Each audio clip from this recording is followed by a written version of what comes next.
show events. I work on the art gallery. So it's my pleasure to be able to welcome you.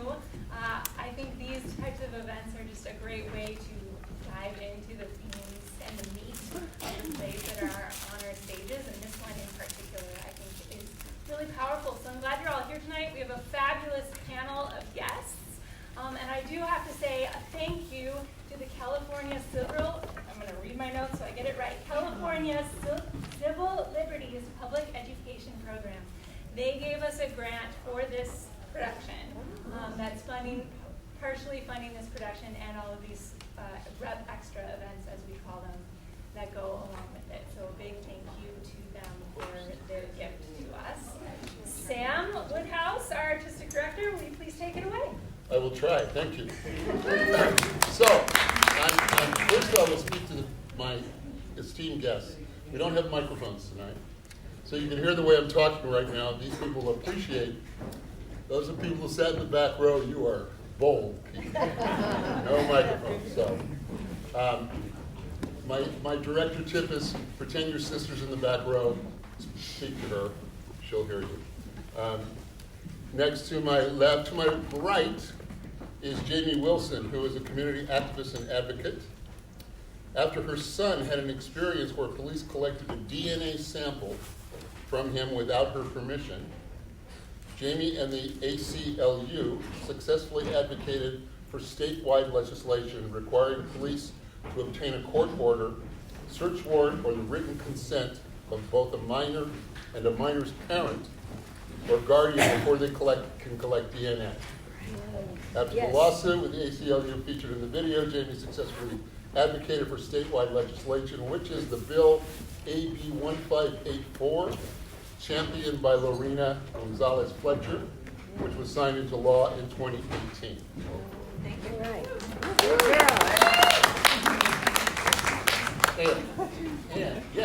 Ann Barron is a longtime peace and justice advocate. She's an active collaborator in Women Occupy San Diego and has been engaging the community in police oversight issues since 2012. She's a board member of the Peace Resource Center of San Diego, where she co-creates the Peace Week and Peace Economy Now campaigns. These campaigns advocate a number of actions to counter the military-industrial prison economy now pervasive across the Western Hemisphere. The intersections of militarism, racism, poverty, and nationalism weigh heaviest on impacted communities while keeping the middle class also almost catatonic in fear. I'm quoting from her bias. And leads the Upstander Community Support Peacekeeper Training Program in the PRC.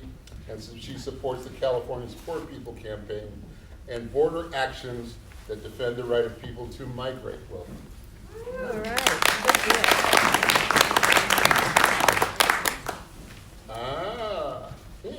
Amy Fitzpatrick is an attorney who since 2005 has been the Chief Executive Officer of San Diego Volunteer Lawyer Program. Before moving to San Diego, she served as Assistant Attorney General for the Federated States of Micronesia and also worked in the San Francisco Bay Area. She currently serves on the board of the Legal Aid Association of California, participates with the California Bench Bar Coalition, serves on the San Diego County Bar Association Outreach Committee, and volunteers as a trainer for the American Bar Association Center for Pro Bono. She's a graduate of the University of Massachusetts and the University of California, Hastings College of Law. And before I write you, Sandra Alvarado, JT, is the coordinator of the San Diego Rapid Response Network. It's a coalition of human rights and service organizations, attorneys, and community leaders dedicated to aiding immigrants and their families in the San Diego region. She's been involved in organizations such as Casa Cornelia Law Center, the California Innocence Project, Mid-City CAN Coordinating Council, and the City Heights Area Planning Committee. She volunteers for several campaigns to elect progressive candidates to local office. She has a Bachelor of Science in Criminal Justice from SDSU and a Juris Doctor from Florida Coastal School of Law. Welcome, Jim. Yeah, this is a little bit like a political rally here. Good. We're happy about that. So, I asked each of my guests, stand up and fight, stand up for your rights was the theme. The reason I chose that theme, to digress, is because you will see, when you see the play, why I chose that theme, and that's all I will say. But certainly you're about to meet a man, when you watch this play, a true story of a man named Gordon who did extraordinary things and simple things to stand up for his rights. So I'm asking my guests, who have each dedicated, as you can see, a good amount of their lives to standing up for justice and fighting for what they believe is right, to share with us what person or event led them to take an active role as an advocate for justice. Or simply put, who or what inspired you to do what you do? Sandra, would you like to begin? Sure. Hi, everybody. Thank you for being here today. So I would say I've always wanted to be involved and help people in my community since I was a child. And when I was in high school, I did an internship at the Employee Rights Center in City Heights, and there I started realizing that a lot of the issues that affected people in my community were traced back to people's immigration status. So when I transferred to San Diego State University, I got involved with the student organization, Mecha. I'm not sure if anybody here is familiar with the organization. Oh, yeah. This but- crowd is building. Yeah. But I started working a lot with students in underrepresented communities like in Barrio Logan and in City Heights. So just being around those students that look like me and that were facing issues that affected people in my community just inspired me to pursue law school and become or still working on becoming an immigration attorney. So I, ever since, everything that I did was around immigration rights and immigration law. So I started volunteering with a lot of organizations that did immigration law, such as Casa Cornelia. So that was about 10 years ago, and eventually I pursued law school, and Great. here I am. Thank you. Yeah. Amy, what person or event inspired you? That's the question. It's probably not one thing, but one thing that's been it's reminded me of this when I got this question was the Watergate hearings, which, considering what's going on right now, I remember I was in high school and I thought the only people that were making a difference were the lawyers. And we hope that that's going to be true in the impeachment hearings going on right now. The second thing the second event that was pivotal in my life was after college, I took off and set off by myself to see the Americas.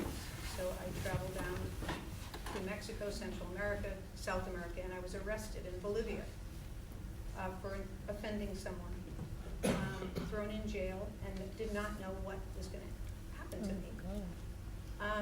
And I remember sitting there thinking, how do you find a lawyer? And when I did get out, fortunately, again, as randomly as I got in, I was absolutely determined that when I got back to the States, I would go to law school, and that's what I did. Thank you. Thank you. Thank you. Anne? I'm going to say, like Amy, there was no one specific incident. I grew up in the 70s where sexism and sexual assault was really prevalent when I was growing up. Impacted myself and a lot of members of my community. And there were a lot of strong women who were standing up. So I have to say it's the strong women. The women's movement was at its height down in where I was growing up. That was a eastern part of Massachusetts. And so I would say I started meeting these strong women. I was part of the Sputnik generation. I don't know if you know that, where women were encouraged to go into sciences. I actually went to science, and my professor at UC Davis was most proud about the time the FBI would sit outside her house and investigate her because of her activism. And I thought, wow, that's really interesting. I would say Myrna Villerejo was a strong influence on me. Deborah Jacobs, who at the time I worked for in New Jersey, strong influence on me. And Women Occupy, just really these persistent women who keep standing up and just taking their rights. So thank you. Thank you. Thank you. Jamie? So a pivotal moment for me was what you already touched on, was when my second oldest son was stopped and he had his DNA swab. That gatewayed into a lot of retaliation that our family has had from the police, and it ended up in a gang documentation, so my son was entered into a Cal Gang database. Now I do a lot of work with pillars of the community, and so I would say that my inspiration continues to be every man who's incarcerated right now on a gang enhancement, and a gang enhancement is an additional 10 years that a documented gang member gets on their sentence, as opposed to someone who is not documented. I'm going to ask you to follow up on that for the second question. I'm sort of interested in this idea of standing up for your rights. This to me, is that moment in time where you said, I've had enough, or no, you can't do that, or I'm going to try to stop that. I'm just wondering, was there a particular action or event or protest moment for you that you recall that you're proud of? That's the other part of the question. Well, I'm super proud of the fact that we were able to change a law for the entire state of California All based right, on the yes. fact that during that stop, the 5 boys had their DNA swabs, and we kind of blew open the doors to the loophole that has existed in California, and that they were getting around following state law and entering DNA into the state database by saying, well, we're not really breaking the law because we have our own secret database here, and so we're not putting it into the state database, so really we're not doing anything wrong. So that really helped. We closed the loophole for the entire state. Yeah. So Ann, your bio would have taken 10 minutes for me to read. It was so read so loud. She's done an amazing number of things in her life. But is there one thing that you did where you stood up for something that you said, that's enough, stop, that you're particularly proud of, you can share with us? Yes. Please do. Please do. I've been just thinking of what Jamie was saying. So, yes, there have been a lot of actions that I've been involved in with many different people. Probably the one that was the most pivotal for me, and seeing it actually succeed, was when we were able to create in the county of Middlesex in New Jersey. They had a detention center for people who are undocumented, for people who were picked up with ICE, regardless whether it was a legitimate detention or not. And they were stuck in our county jail.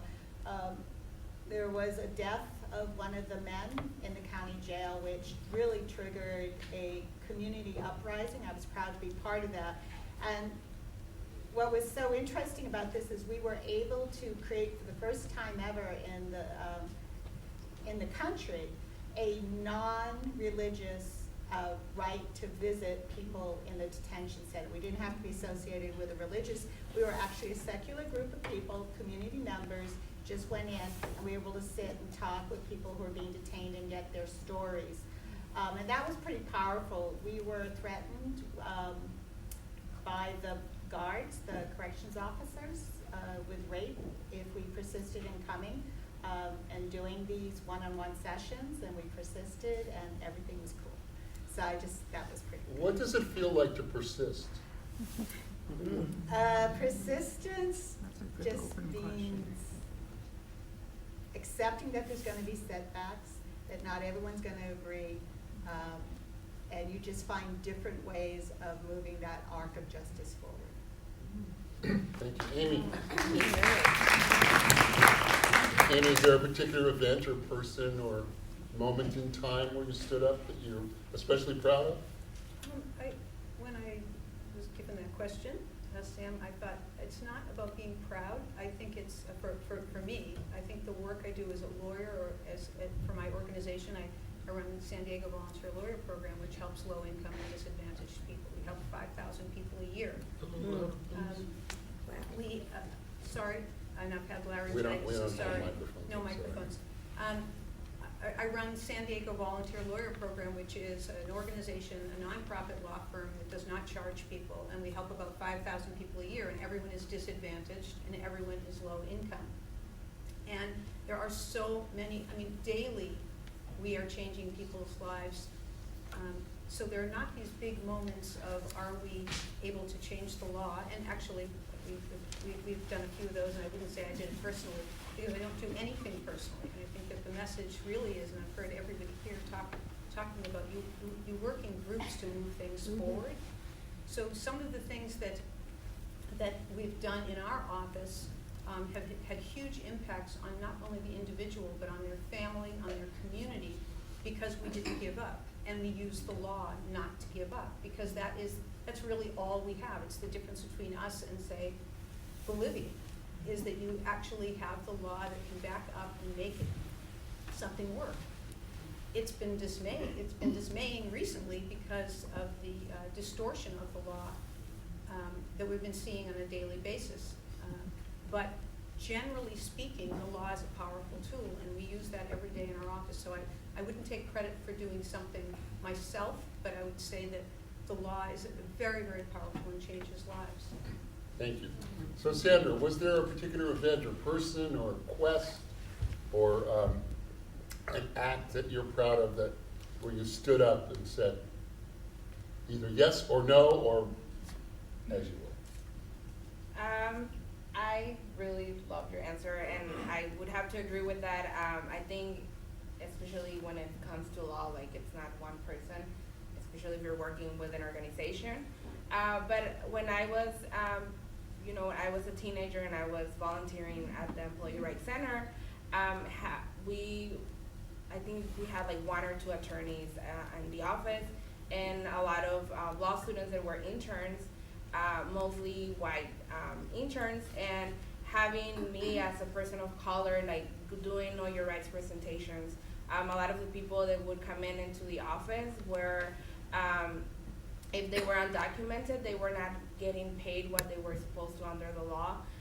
And their employers were using their status as an excuse to not pay them what they were owed. So being able to go to my community and tell them what their rights are and that their status didn't matter or where they came from was something really powerful that really inspired me, because just even just a piece of information about somebody's rights can really empower somebody and can really change their life.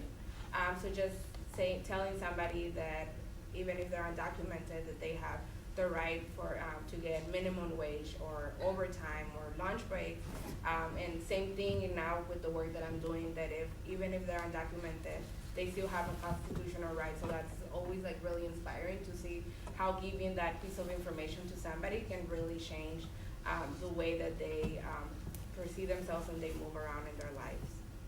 Thank you. So I'm curious, what if you had to answer the question, which I'm about to ask, and I'm going to start with you, of what human rights issue is nearest and dearest to your heart? How would you answer it, and why? I'm going to say self-determination. Self-determination? Yeah, you have the right to be who you are. And that is set in the UN Bill of Human Rights. It's something that the United States struggles with, but you have the right, and you should just take it to be who you are, and then find the support systems that will help you, because there's a lot of pressures here. In the United States particularly, there's a lot of pressures to put people into categories, and we got to resist that. Amy? Shall I? Yeah. The personal human right that Yeah, what human rights issue is the one that you hold nearest and dearest to your heart? lack of equality for women, The lack of equality for women. hands down. Hands down. It's the biggest source of misery in the world, I think. And I think the follow-up was why I feel that Yeah, way. what you just said told us. And But go ahead. it is anything you look at, it comes back to the oppression of women and making women's second class, whether it's here in America for reproductive rights or not having 50% of Congress being women or not having a woman president, or it all comes down to that. So I think it's a fundamental, absolutely fundamental issue. Thank you. Jamie, so I said, what's nearest and dearest to your heart? What issue? Well, now the human rights issue, right? Yeah, which one? We're dealing with humanizing gang members. The fact of the matter is that there are communities such as the one that I live in, and we're just historically and culturally inclusive of gangs. We always have been, and we always will be. And the fact of the matter is, and the truth is that the majority of gang members will never commit a crime in their entire life.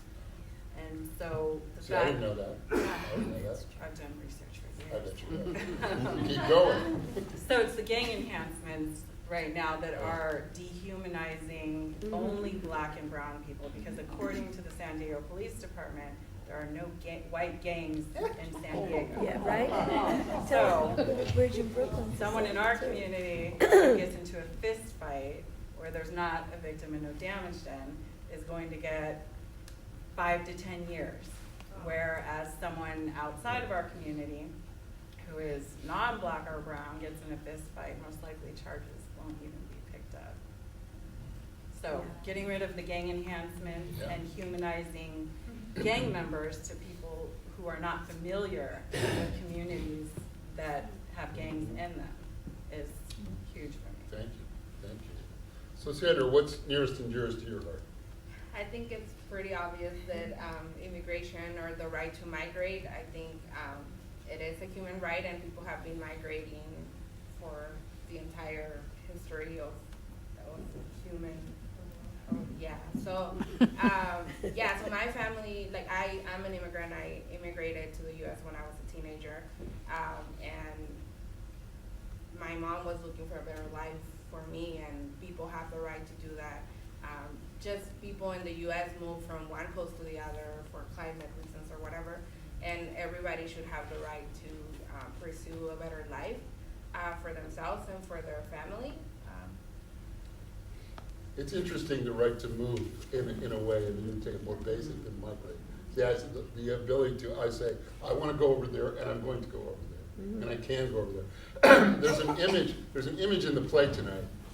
I know I never talk about the play, but I'm not going to tell you what it is. But there's an image in the play tonight that, for me, symbolizes what you're talking about. This right to, it's just the act of moving somewhere. Migration is one word for it. Sometimes it's forced, sometimes it's voluntary. And I think when you see this image, you might think about 2 or 3 or 4 different moments in certainly 20th and 21st century history in which people, you've seen that image before, and what historical event it's tied to. I know I shouldn't do that. See, that's not true. Okay. That's why I decided years ago not to talk about the play, because you haven't seen it. So, sorry, I'll stop. Okay. So this, I have to hand it to Sharisa for this question, because this is a whopper of a question. In one sentence, can you share with us your vision of the future? And then, in the second question, what do you believe it will take to get there? So I'm going to say that again.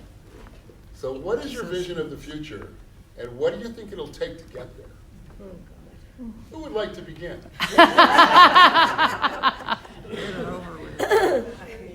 One sentence for each question.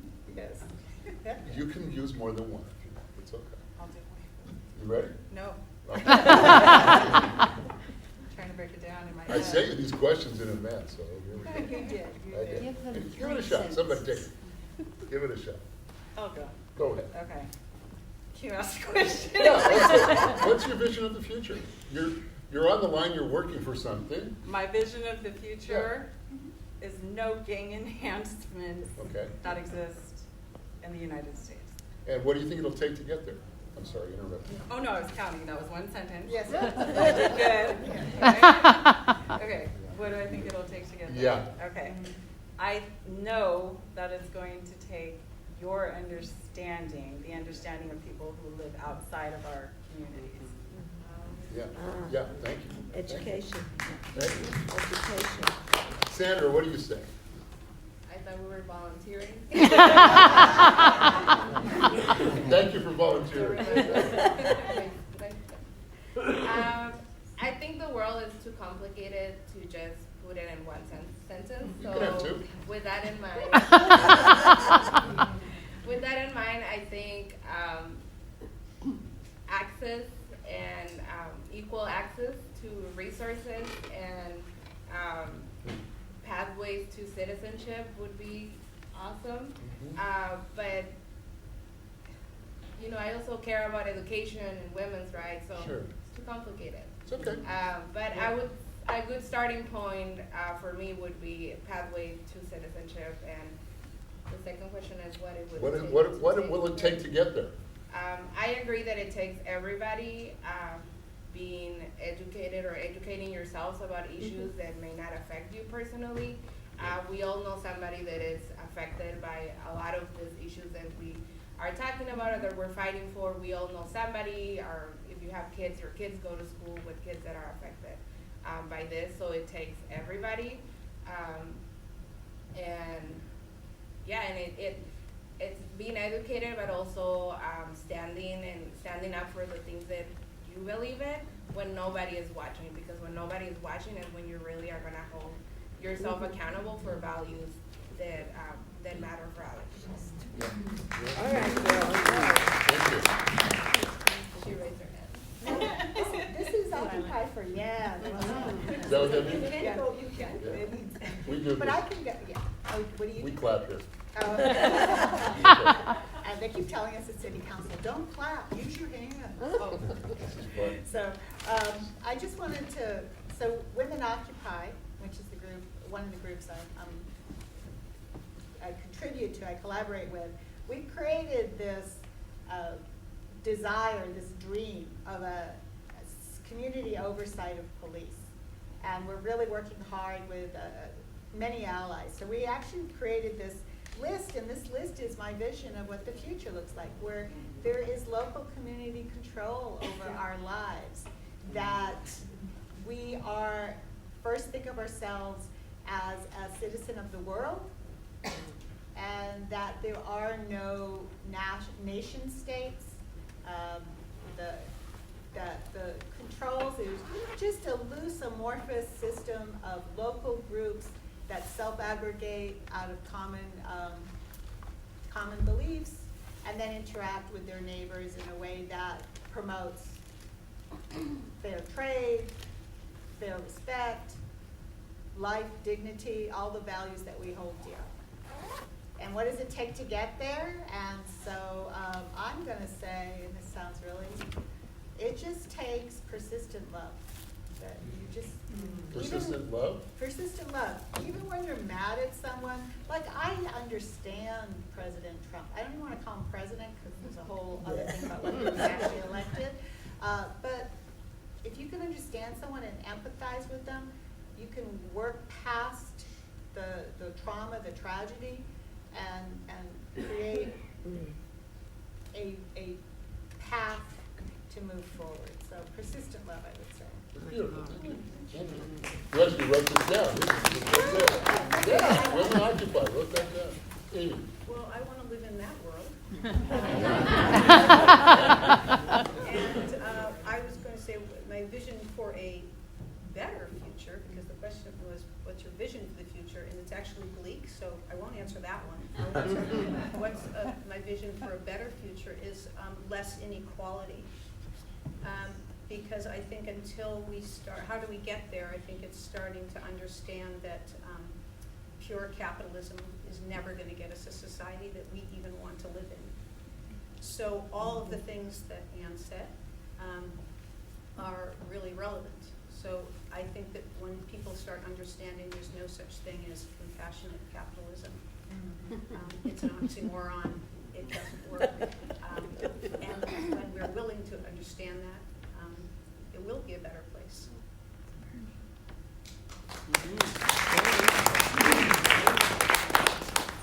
Yeah, you did. Yeah, thank you. Yeah, no.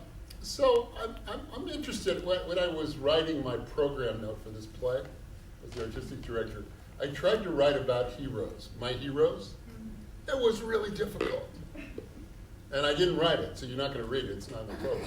I wrote it, but I didn't like it because I felt uneasy about identifying them and how much did I really believe them. I have a lot of issues around it. But fortunately, I'm the host, so I can ask you all, or you could say heroine, of course, would be also a genuine word. But Sandra, do you have a hero, someone who inspires you, or something that keeps you going, that fuels you, that inspires you? I would say my community inspires me. We're like resistant, we're a resilient community, we're like hardworking people, so I Is there a don't- name? Does somebody have all of us. All of you? Yeah. Really? That's fascinating. Okay. Amy? And I wrote in my notes when I got that question, I don't believe in heroes. Because I think that is a false narrative of why people like superhero movies and that we want someone to save us and there's going to be one and actually it's going to take all of us. And I think it's group action that does anything. The only thing that's changed anything in a significant way in this world is groups of people working together, like-minded, determined people working together. So my heroes, if there's such a thing, although I don't like the word, would be all the people that are working every single day to improve other people's lives, and they don't stand up to seek attention or to be recognized. They are putting their head down and doing it, and you see it around you all the time. We see it in the people that come into our office. I see it in my colleagues at work. I see it with my colleagues in this community. So I think that the idea of a hero is not going to get us very far. Okay.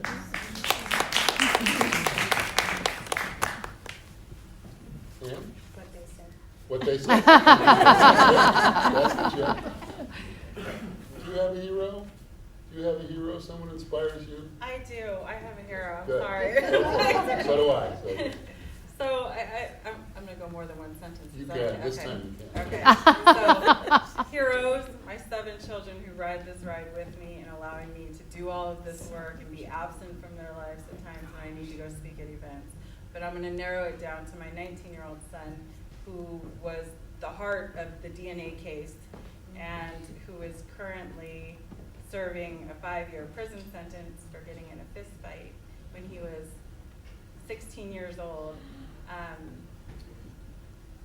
with a gang enhancement, with no victim, nobody pressed charges, nobody hurt. He's in prison for 5 years. The same detective who was at the heart of the DNA case and behind all of that is the one who picked up charges and picked him up shortly after he graduated from high school at 18. So he's been in for a year and he just got shipped off to Chino State Prison where he's doing a 5-year sentence. Sorry to hear that. Wow. He keeps me going. Okay. That's tough. Yeah, the word means a lot of different things to a lot of different people. I was thinking, listening to you all talk about a guest I had at Sam's Salon years ago, and some of you were there.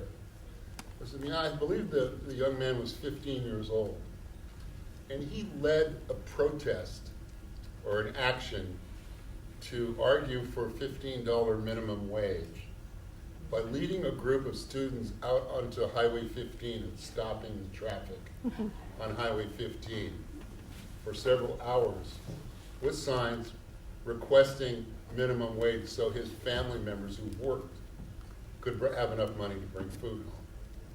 Now that I have never forgotten that.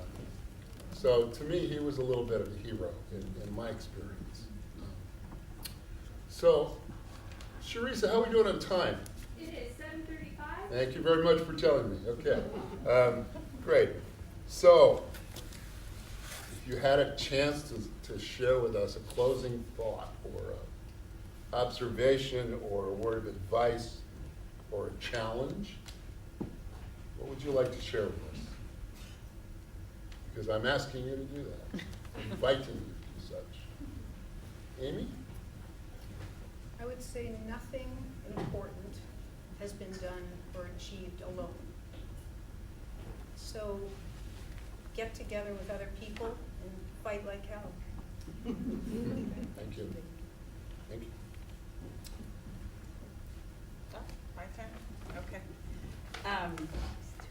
I would say stop watching the news.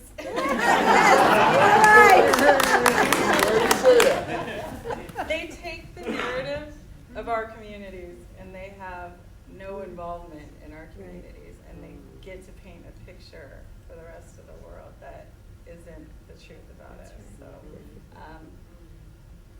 So stop watching the news. That's all. Okay. My advice. Okay. Okay. Ann? I would say watch this instead. So we often talk about the camera as being the most important thing. When you're out in the street, first of all, ride mass transit more and bring your camera with you. And when you see over policing, take a picture of it, film it, and then share it with your friends. Because a lot of us who ride in our cars or live north of the 8 don't see the terror that over policing can bring. And so my request, my challenge would be ride mass transit, carry your phone, film what you see, and share it with everybody. So that there are 4 or 5 different worlds in San Diego, and we need to see all of them and make sure that there are open communication so that we can create the mass and the movement we need to change. Fascinating. Thank you. Thank you. Sandra? What? Well, so what do you, what No, would you I like? was gonna follow up to what Ann said, and Cool. I would say like a side note is if you see immigration doing that, do not film it and post it on social media because that really terrorizes communities that could be affected. So do that for policing, but don't do that for immigration agencies. And we all have different talents and resources that we can bring to the table. So use that. Don't feel like you have to have a specific resource or talent to be able to be involved. But most importantly, learn about issues. And when you go into spaces where people of color are affected, listen from them and don't try to go and take over the work because we need everybody, but we are the ones that are gonna also save ourselves. So be humble when you go into other spaces, and the San Diego Rapid Response Network always is accepting volunteers. So Google us and email me if you're interested in volunteering, if you want a good starting point. Yeah, let's do this. So you're San Diego Rapid Response Network. Yes. And we are a coalition of organizations and community leaders and attorneys that came together to respond to the humanizing immigration enforcement activities. So we do a lot of things, but one of the main ones is that we have a hotline where people can call and report ongoing immigration enforcement. So like Ann mentioned, when people are being arrested by ICE or ICE is surveilling people in the community, we have volunteer responders, or other networks may call them observers or legal observers that go out to the community and verify this incident, and then they document it, and if somebody gets affected by being arrested, we can connect them to legal resources. And you don't have to have any legal background. All you need to do is be a U.S. citizen and have some form of transportation and take a training. So. Thank you. Thank you. Thank you. And Amy, the group that you work with is called? San Diego Volunteer Lawyer Program. Thank you.